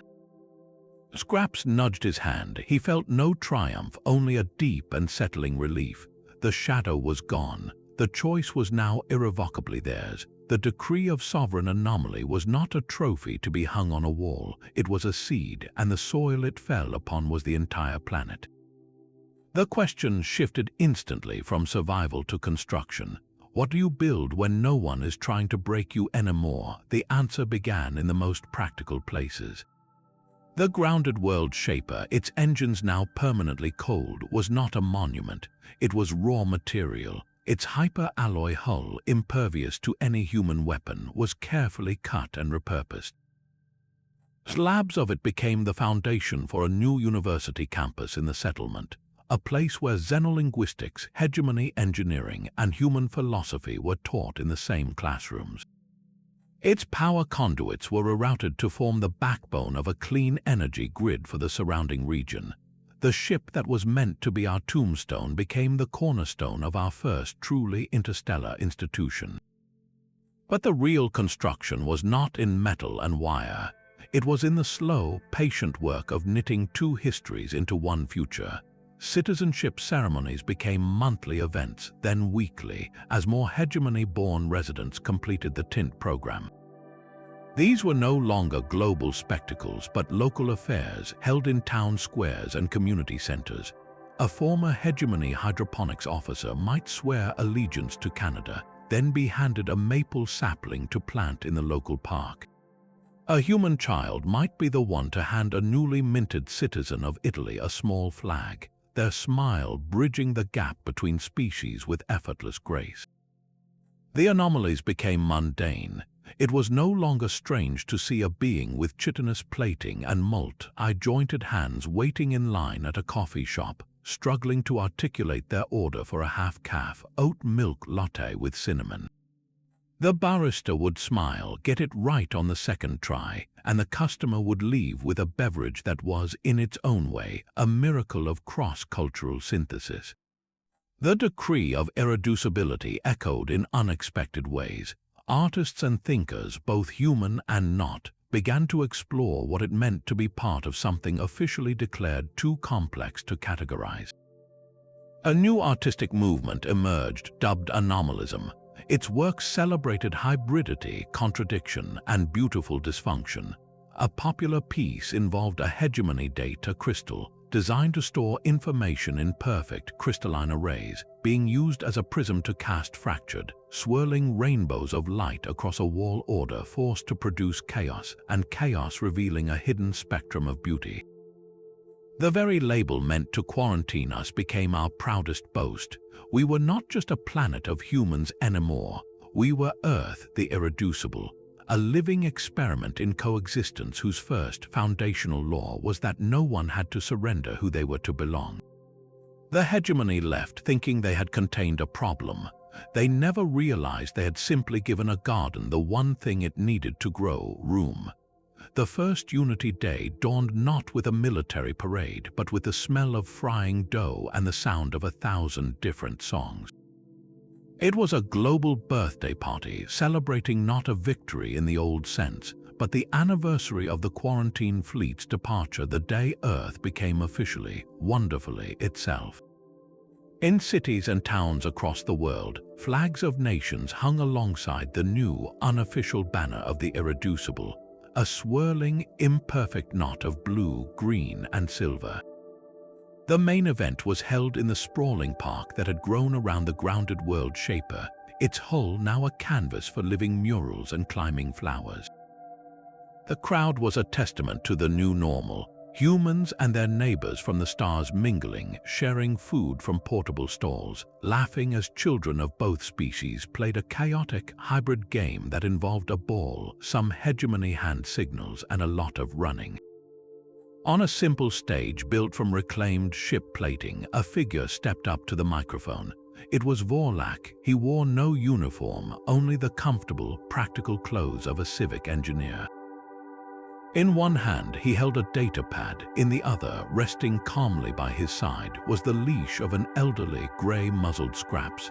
The crowd's cheerful noise settled into a warm, expectant quiet. He looked out not at a crowd of subjects or adversaries, but at a community he had helped plan the water mains for. His voice, once used for ultimatums, was now familiar, its edges softened by years of speaking in human cadences. "We came here," he began, his words carrying easily in the clear air under a mandate written in the cold logic of stars. "Our mission was to integrate a resource, to absorb a biological asset into a perfect, silent machine. We scanned your planet and saw a rock with some interesting organic patterns. We were prepared for resistance, for fear, for the simple equations of conquest." He paused, his gaze taking in the faces, human faces smiling up at him, hegemony faces nodding in understanding. What we were not prepared for was the invitation. He gestured to the park around them, to the families, to the vendor selling a hybrid dish called Vorlak's own spicy noodles. "You did not fight us with the weapons we expected. You fought us with a symphony, you fought us with pizza, you fought us by showing a lonely technician a dog who needed a friend. You offered us a seat at your table in the middle of our own invasion and asked us what we brought to the potluck." The crowd rippled with quiet laughter. "We thought we would colonize Earth," he continued, the weight of the old word hanging in the air. Colonize. It means to impose a system, to overwrite what is there with what you bring. To make a copy of home in a new place, but Earth refuses to be a copy. It is an original, and it does not overwrite, it incorporates. It took our technology and used it to heal scars in the land. It took our people and gave them back their names. It took a commander and asked him to help plan a playground. He looked down at Scraps, who thumped his tail once on the stage. "We came to conquer a rock. Instead, we were adopted by a living idea." The silence was deep, full of shared memory. "We arrived as soldiers of an empire," he said, his voice dropping, becoming more personal. "We leave this stage as citizens of a neighborhood. We thought we had all the answers. You taught us the value of the questions. So today, we do not celebrate defeating an enemy. We celebrate gaining family. We celebrate the messy, loud, brilliant, and irreducible noise of a home that chose to make room." He raised his datapad not as a tool of command, but as a simple prop. On it was a single, rotating image, the blue-green marble of Earth seen from space, with the silver speck of the world shaper resting on its surface like a child's toy. "We thought we'd colonize Earth," Vorlak said, his final words clear and strong, echoing out to the world and the stars beyond. "Now we're proud to call it home." The applause was not a roar, but a sustained, rolling wave of sound, punctuated by whistles and the happy barks of dogs. It was the sound of a planet at peace with its own strange, wonderful story. As Vorlak stepped down, Scraps leading the way, the festival swelled back to life around him, a living, breathing proof of his words. The conquest was over. The conversation, the beautiful and endless conversation, was just getting started. Years later, on a balcony overlooking the university gardens, two old friends watched the stars emerge. Aris Thorn, his hair now more grey than not, leaned on the railing beside Scholar Crean, whose carapace bore the subtle, polished marks of a life spent not in archives but in active, messy collaboration. Below them, the campus was a living diagram of their success. Students from a dozen human cultures and 3 different hegemony subspecies walked together, debating under the gentle glow of lanterns that blended Earth's glasswork with hegemony light tech. The grounded world shaper was a distant silhouette against the sunset, covered in solar vines and crowned with observation decks. It was no longer a ship or a settlement, but a dormitory, its halls echoing with the sounds of study and laughter. Crean's voice was soft, a thoughtful hum in the evening air. They are still out there, you know, our old masters. They watch the data streams from their silent, perfect ships. They see all of this, he gestured to the vibrant scene below, and they are afraid, not of our weapons. We have none that interest them. They are afraid of the example we set. Thorn followed his gaze, a slow smile touching his lips. It was the same smile Head worn years ago in a buried Geneva lab, hearing a prime number heartbeat in a declaration of war. Good, he said, the word simple and final. Let them watch. Let every last minister and admiral in their sterile towers see what grows here. Let them see the children. He nodded toward a group playing on the lawn. A human boy was trying to explain the rules of a game to a young hegemony girl, her antennae twitching with concentration as she mimicked his gestures. Let them see the shared projects, the arguments that end in compromise, the art that no single species could have created. Let them see the quiet, ordinary miracle of a world that was offered a fist and chose to build an open hand instead. The stars glittered, cold and distant, but the light from the campus below was warm, and it reached farther than any of them had ever dreamed. The story was no longer about survival or even coexistence. It was about a signal broadcast not in defiance but in quiet invitation. It was the image of a former conqueror teaching an engineering class, of a former xenolinguist now serving as dean, of 2 old friends from opposite ends of a war sharing the peace of a twilight sky. Let everyone see, Thorn repeated, his voice barely a whisper against the night. Let them see what happens when you stop trying to conquer the strange and simply let it become family. The universe was vast and mostly silent, but here, in one small, irreducible corner of it, there was music and light, and the enduring proof that the most powerful force was never domination. It was the courage to offer a seat at the table and the grace to accept when one was offered in return.